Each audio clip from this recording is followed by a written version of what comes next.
Practical Anarchy, a guide to self-determination. Dickie Dredd.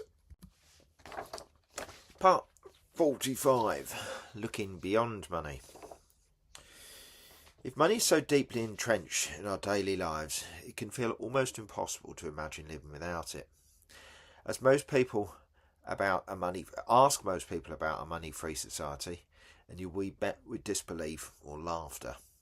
The conditioning is strong. From childhood, we are taught to equate money with survival, success, and even self-worth. To suggest it might be unnecessary sounds, to many, like suggesting life without air.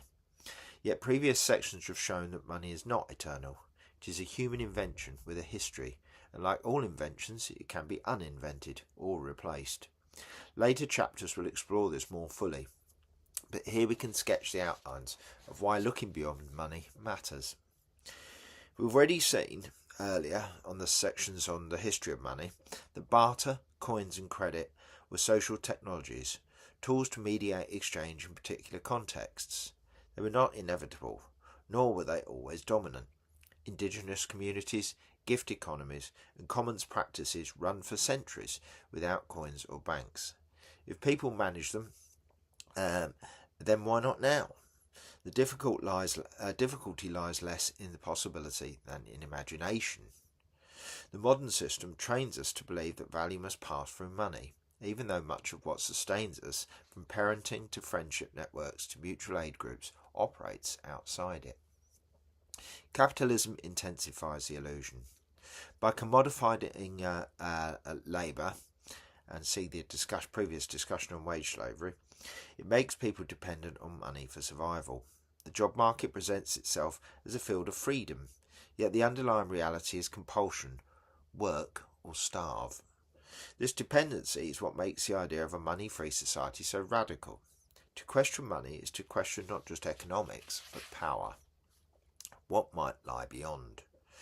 Resource-based visions, which we will talk about in Chapter 8, suggest that production and distribution could be organised directly around needs and capabilities, not mediated by tokens of exchange.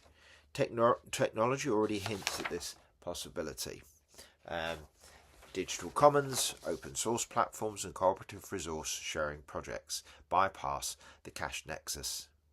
Yet mainstream politics rarely considers such paths, because to do so threatens the very foundation of state and capitalist accumulation.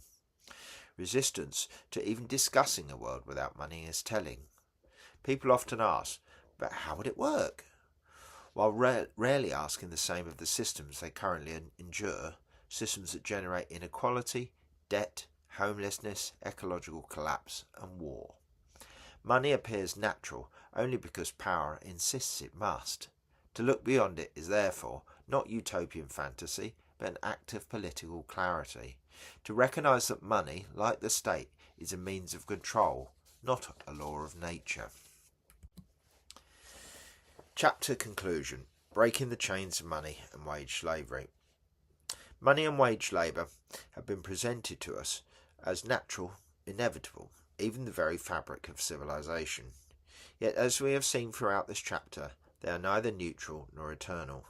They are tools of discipline, both from enclosure and reinforced by states and corporations.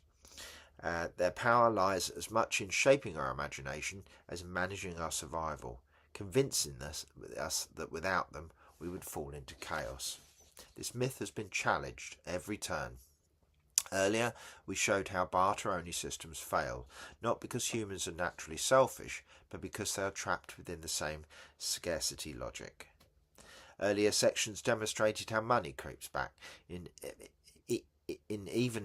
within supposed alternatives, unless collective safeguards and federated structures are in place. Previous parts then revealed how green capitalism and ESG frameworks co-opt ecological concerns to keep the monetary system intact. The picture is clear. Money always reasserts itself when left unexamined. Yet resistance is constant. From the commons-based experiments that will be discussed later, to the federated models to be outlined in a future chapter, we glimpse the contours of life beyond money. Wage slavery is not the end point of human history, but a phase. one that can be undone through commons, cooperation and care. In this sense, the fight is not simply about economics, but about reimagining what counts as wealth, scarcity and freedom. We must also reckon with the psychological chains. Decades of propaganda have taught us to equate money with safety, hierarchy with order, consumption with joy. This pub wisdom, the casual cynicism that insists there are too many people, too few resources and no alternative, is as effective as any police force in maintaining the system. Later on we will look at breaking fatalism, that remind us that breaking fatalism is as vital as building solar panels or food networks. It is only when people see in practice that needs can be met outside the market that belief in inevitability begins to crack. The abolition of wage slavery does not mean an end to work, but a transformation of it. Without the coercion of survival, work becomes activity, creative, necessary, joyful, shared.